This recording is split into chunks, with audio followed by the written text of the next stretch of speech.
Regardez qui voilà. Est-ce qu'on serait pas de retour pour une petite vidéo? Bah ouais, mon pote. Aujourd'hui c'est très simple. Je suis allé sur le site senscritique.com et on va défoncer tous tes films préférés. Pas de ma faute, c'est pas moi. En effet, en faisant un petit tour sur les critiques, j'ai pu m'apercevoir que beaucoup de vos gros classiques se faisaient éclater par une petite minorité de gars. J'ai voulu vous lire les commentaires, il y en a qui sont à mourir de rire. J'ai commencé à taper tes films préférés, j'ai pris un top 10 et je te propose qu'on regarde ça ensemble. Qu'est-ce que t'en dis? Allez, je me lance. Bon, plus le temps passe, plus mes intros elles sont hyper rapides. Oh, c'est efficace ici, on perd pas de temps. Inutile de te dire de t'abonner à la chaîne et de me laisser un petit commentaire pour savoir juste ce que t'en as pensé, d'accord? Ton petit avis critique à toi aussi, tiens. Tiens, viens critiquer. Avec modération, évidemment. Aujourd'hui, j'ai préparé 6 films. Prépare-toi à prendre plein de fiac, parce que ces gars-là ont pas pris de pincettes. Et on va commencer avec le film Avatar. Le film Avatar, le scénario il est pas compliqué. Est-ce que t'as déjà vu Pocahontas? C'est littéralement la même chose. Une planète avec des primitifs qu'on appelle les Na'vi qui vivent sur Pandora. Et il y a un mec, un soldat américain qui débarque, qui tombe amoureux d'une Na'vi, qui prend une enveloppe corporelle qui lui ressemble et il commence à passer sa petite vie avec quoi. Et plus tard, les gros Amerlocs débarquent. Oh. Et plus tard, les Américains débarquent pour défoncer la planète et prendre toutes les ressources. Très simple jusqu'ici. En gros, c'est un film que moi j'ai adoré, j'ai trouvé très joli. Graphiquement, je pense qu'on a rarement fait mieux que ça, on va pas se mentir. L'univers est super, les personnages sont top et très jolis. La faune, la flore, la planète, les couleurs, j'en passe. Graphiquement, c'est une petite pépite. Après, le niveau scénar, on en pense ce qu'on en pense, mais pour moi, ça m'a diverti. J'ai passé un bon moment, 3 heures. 3 heures de film. Le 1 fait 3 heures? Non, le 2 fait 3 heures. C'est des gros films quoi qu'il arrive. Pour faire un petit débrief rapidement, voici ce que le film a gagné. Alors on a quoi? Oscar des meilleurs effets visuels, Oscar de la meilleure photographie, Golden Globe du meilleur film dramatique, Empire Award du meilleur film, Oscar des meilleurs décors, Golden Globe de la meilleure réalisation et 25 prix encore. En veux-tu, en voilà, le film a tout cartonné, a tout raflé, c'est simple. Mais cependant, des petits loustiques n'ont pas apprécié le film et sont particulièrement énervés. Ça peut arriver. Je vous propose qu'on lise les commentaires ensemble. Évidemment, je ne vais pas dévoiler l'identité de ceux qui ont mis le commentaire, alors on va leur créer un petit nom très rapido. Allez, je commence maintenant. On va aller voir le commentaire de Simon Pacoul. Incompréhensible, inregardable, ayant raté ce film à sa sortie et déjà grand fan de James Cameron pour ses 2 merveilleux chefs-d'œuvre Predator et Léviathan, j'ai été très enthousiasmé d'apprendre que le Mégarama de Villeneuve-la-Garenne le rediffusait ce mois-ci. Bien mon petit Simon. Dès le début, ma copine et moi avons senti qu'il y avait un souci. Je précise que j'ai une copine, mais ce n'est pas pour me vanter. C'est pour bien prouver que la critique qui suit n'est pas seulement subjective, mais bien liée à un problème majeur dans ce film, car on a fait l'expérience aussi. Accrochez-vous. Tout est brouillé. Je ne veux pas dire que l'histoire est confuse, quoique je ne saurais pas le dire, car même les sous-titres étaient illisibles. Tout apparaît flou, comme si l'image était dédoublée. Et cela en permanence. Seul le son était normal, quoique un peu trop fort, car en Dolby Surround. En l'état, je ne peux m'étonner que personne n'ait demandé le remboursement de sa place, surtout quand on sait que ce film a été l'un des plus gros succès du box-office. Un succès incompréhensible, un film inregardable. J'avais déjà été un peu déçu par son Transformers, mais là James Cameron m'a définitivement perdu. Simon Pacoul, je suis pas un expert en cinéma, d'accord? La prochaine fois, accepte les lunettes au cinéma quand on te les propose. C'est hyper important pour le film. Effectivement, je pense que Simon a tout simplement oublié de prendre les lunettes et est venu mettre un petit commentaire salé sur Sens Critique. Ouais, c'est un film de merde, on comprend rien, même les sous-titres on voit rien du tout. Simon, les lunettes. J'enchaîne tout de suite avec le 2e commentaire du film Avatar, pas trop coolos, proposé par José Vénère. José Vénère qui nous dit « Avec Avatar, on rentre dans 2 choses. Le cinéma en 3D, cette merde qui n'apporte rien. » Nickel, à part de l'argent pour certaines personnes. J'aime trop le terme pour certaines personnes. Et d'une habitude, souvent mauvaise, du cinéma. Comme un tas de formes d'art, celle de réutiliser des concepts qui marchent. La mode est cyclique, les idées de scénario aussi. La mode est cyclique, les effets scénario aussi. Ok José, ça a l'air assez construit pour l'instant, mais un peu complotiste le mec on dirait. Vous me voyez déjà venir. Oh, c'est copié de Pocahontas. Bah oui mais non, Pocahontas c'est déjà une belle copie de Danse avec les loups, qui est nettement plus merveilleux que ce dessin animé, que je ne pouvais supporter étant môme, tant il me semblait pour les filles. Entendez cucu. Et que je ne supporte toujours pas finalement. Je ne sais même pas parler d'Avatar, mes seuls souvenirs sont ces publicités envahissantes, plus onéreuses que le film en lui-même. Un peu comme si je vous emballais dans de l'or un vinyle de Britney Spears ou du salami d'Aldi. Et il y a des fans de Britney Spears. Je me souviens également de mes pleurs et de mon mal au nez Tout comme je me souviens avoir lutté entre rester ou partir. Si bien installé, j'ai choisi de m'endormir. Ok, ça c'est clair, ça c'est dit mon pote. Sinon, j'aimerais tant pouvoir créer des mondes aussi saturés à l'excès. Jurassic Park, date de quand encore ? Ok, José a quand même essayé de nous apporter une petite critique un peu constructive, un peu énervée, on va pas se mentir. Mais après, moi je peux comprendre qu'il y ait des gens qui aiment et qui aiment pas. Moi, vous savez quoi, je ne suis que l'interlocuteur, je suis juste le passeur d'informations, comme Jamie Gourmaud. Je vous envoie ça à vous de dealer avec ça. Parce qu'effectivement, les goûts, les couleurs appartiennent à tout le monde, c'est bon. Moi je crois que le film Avatar s'est bien fait descendre. Bon, pour le prochain, très simple. Tous les gens que je connais l'adorent, et pourtant ce film-là n'a pas de prix. Alors on va le mettre en catégorie coup de cœur sans prix. Et oui, je vais vous parler de votre film Fight Club. Alors, il y a beaucoup d'avis. Moi, c'est pas un film que j'apprécie particulièrement, mais tous ceux que j'entends autour de moi sont des grands fans de ce film-là.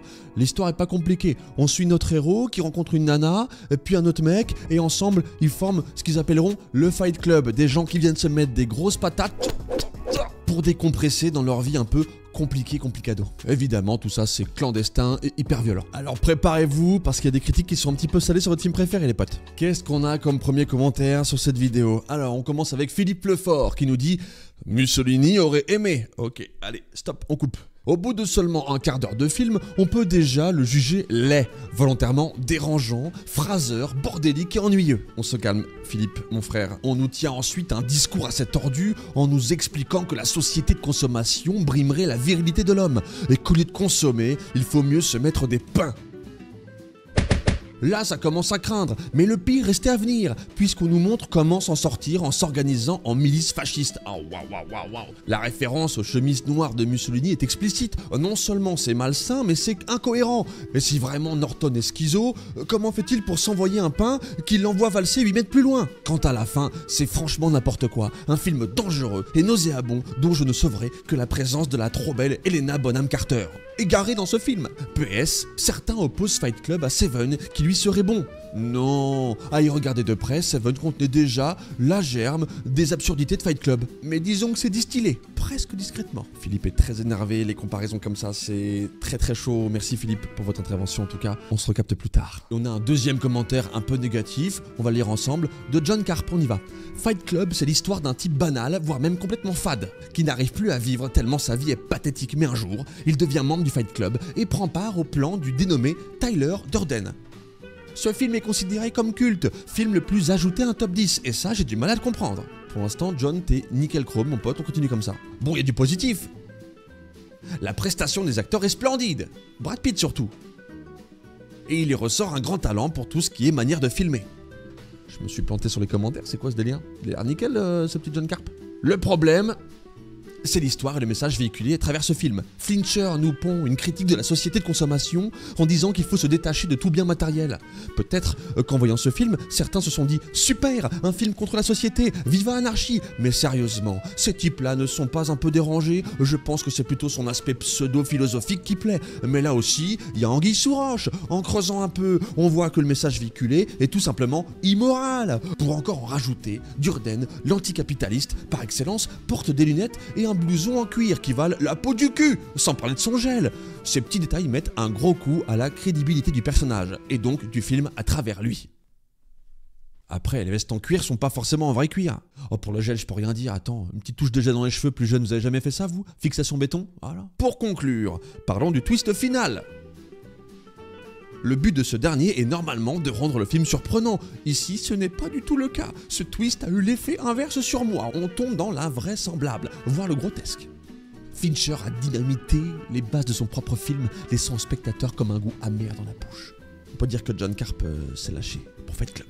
Ça va? Vous êtes encore en vie? Vous êtes encore debout? Continue? Vous êtes chaud? Alors moi, pour Fight Club, c'est vrai que je suis pas un grand fan. Je vous l'avais déjà dit. La critique, je l'entends la critique, c'est bon, mais ça fait mal quand même, merde. Pour le prochain, j'ai un peu peur, parce que je vais en perdre certains là. Là, ça va vous briser le cœur. Je pense que ce film est un vrai carton, je l'aime beaucoup, et vous aussi. Mais il fallait qu'il y passe. Il est dans le top 10. Je vous parle, accrochez-vous, du voyage de Chihiro. Moi j'ai très peu de souvenirs de ce film, j'en ai vu des Miyazaki, mon préféré étant La Princesse Mononoke, qu'elle j'ai pas du tout décidé de m'attaquer, peut-être dans un prochain épisode. Mais là on va s'en prendre au voyage de Chihiro. Alors s'il y a des fans, bouchez-vous les oreilles, fermez les yeux, ou alors affrontez le danger avec moi et regardons ce qu'ils ont à dire. Pour faire vite, Chihiro, c'est quoi le synopsis? Une petite gamine, Chihiro, 10 ans, part avec ses parents en balade, il s'arrête dans un petit village, un peu abandonné, mais les parents découvrent un petit restaurant incroyable, ils mangent, se transforment en cochon, et la petite doit se débrouiller dans ce nouvel univers et affronter une sorcière pour libérer ses parents. J'ai fait très vite, d'accord? Évidemment, c'est plus complexe, mais j'ai pas le temps là.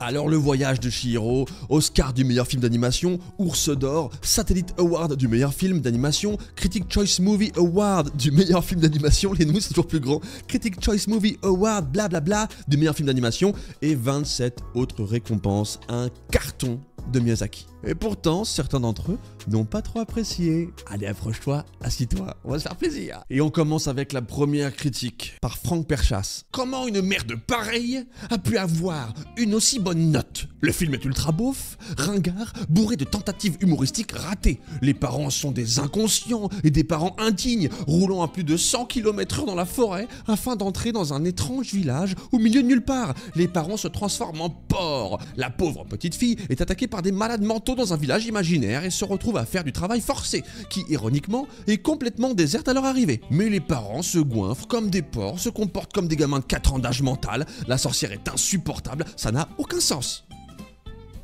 Le scénario est écrit par la drogue. Des messages subliminaux deviennent ultra visibles et insupportables, comme les messages sur la société de consommation, des moments ultra beaufs et malsains. Ça vous a pas fait trop mal? Je trouve ça énervé. Franck Perchas, la prochaine fois, s'il te plaît, vas-y mollo. Les gens aiment ce film. Tu veux pas te faire d'ennemis, mon pote? Bah après, tu peux donner ton avis, mais pas ton blaze. Blaze qui est faux, évidemment. On passe au deuxième? Comme si c'était pas assez.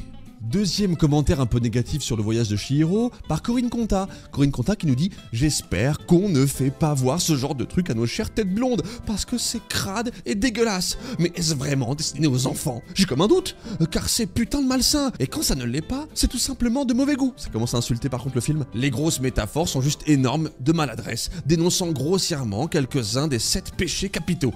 Arrête de te goinfrer comme un goret, tu vois bien que c'est pas bien, mais ici mélangé ou plutôt arrangé à la sauce shintoïste, des esprits multiples pervertis par les bas penchants typiquement humains.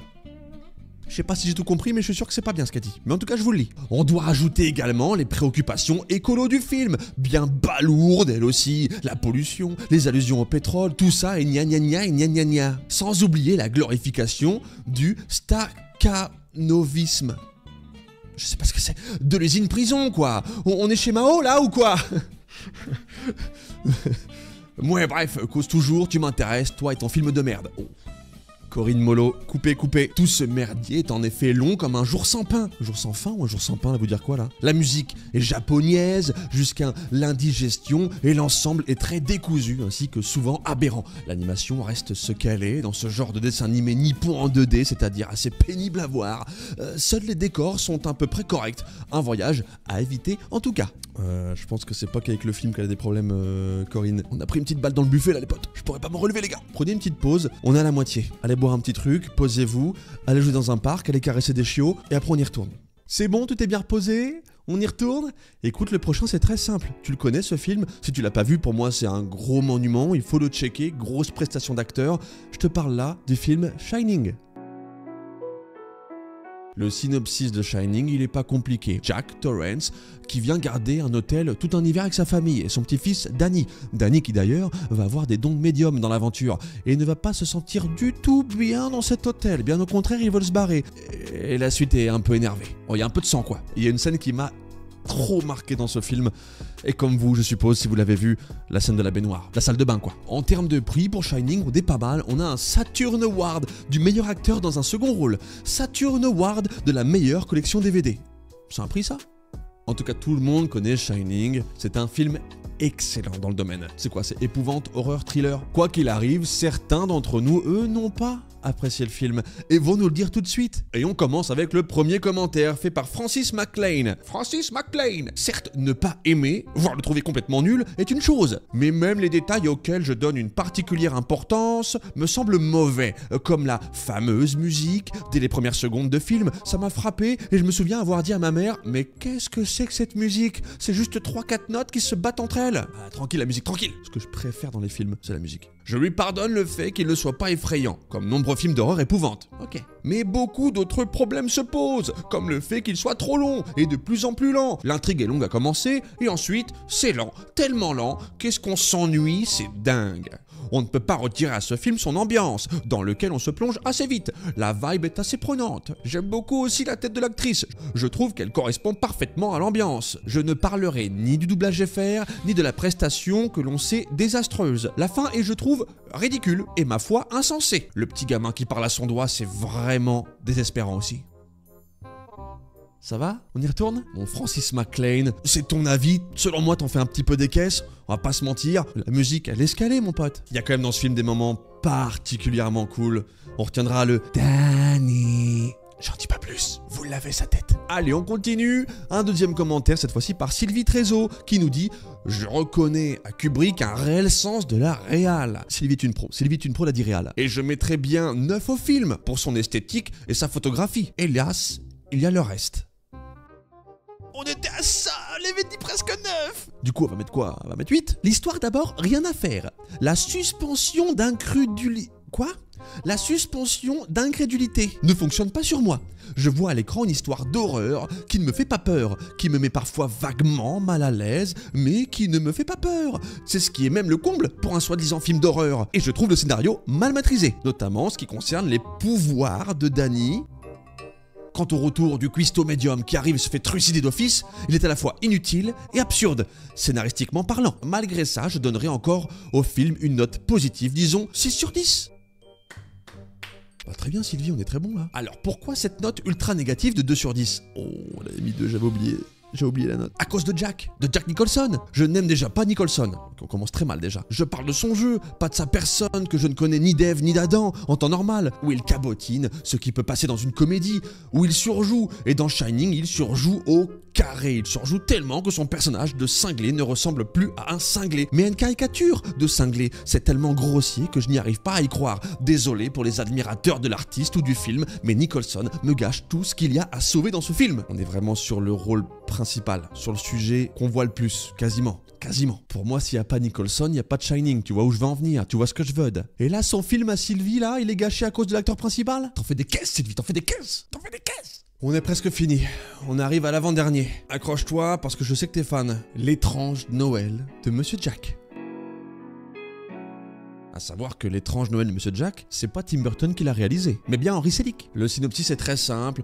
Jack, maître de la ville d'Halloween, découvre un jour la ville de Noël et décide lui aussi de créer son propre Noël à sa sauce avec tous ses copains. Il capture le Père Noël, sauf que lui, c'est bien plus terrifiant. Il sait pas faire. Et c'est un film incroyable avec des musiques superbes. Tout le monde connaît This is Halloween. This is Halloween, everybody make a thing. Bref. Et une fois de plus, voici un coup de cœur sans prix. En effet, l'étrange Noël de Monsieur Jack n'a aucun prix.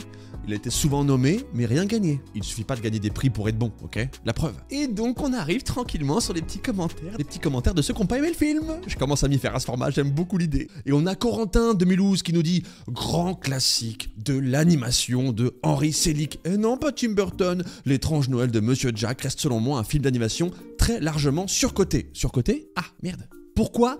Parce que Disney y a tout simplement fourré son nez. Franchement, ça me casse la tête. Toutes ces chansons sont omniprésentes, qui n'ont vraiment rien d'extraordinaire en plus. Ce film est presque pire qu'une comédie musicale. Et c'est bien dommage, parce que techniquement, c'était innovant pour l'époque, et très réussi. L'idée était bonne, et l'univers très burtonien fonctionne encore. Ah, il y a un monde où je suis un peu d'accord avec lui. Attendez, là, je commence à me faire avoir à mon propre jeu. Mais voilà, les chansons, le final complètement cucu, pas tant de retrouvailles que ça, m'ont gâché mon plaisir. Et en plus, je n'ai souri qu'une ou deux fois grand maximum. Ah, c'est bon, j'arrête. Corentin, casse-toi. Bon, le coup de Disney, à la limite, je peux comprendre. Mais les musiques... Non, il est cool, il est joyeux ce film malgré tout, malgré l'horreur. Malgré l'horreur et l'épouvante. Moi, j'étais un grand fan de Jack, hein, je me souviens quand j'étais petit. Hein. Et la chanson m'avait marqué aussi. Mais ce que je préfère, c'est le petit chien qui le suit là. Le petit sidekick. Je sais plus comment il s'appelle, dis-le-moi en commentaire, j'ai oublié. Alors, qu'est-ce qu'on a après? On continue? Qu'est-ce qu'on a après? On a Marieuse de Chêne qui nous dit un film largement surestimé. Eh, vous avez fini ou quoi? Lent et terriblement ennuyeux. C'est un copier-coller là. L'idée de base est fort séduisante, mais le reste ne suit pas. Le scénario tourne en rond. Les chansons, bien que certaines soient belles, sont mauvaises.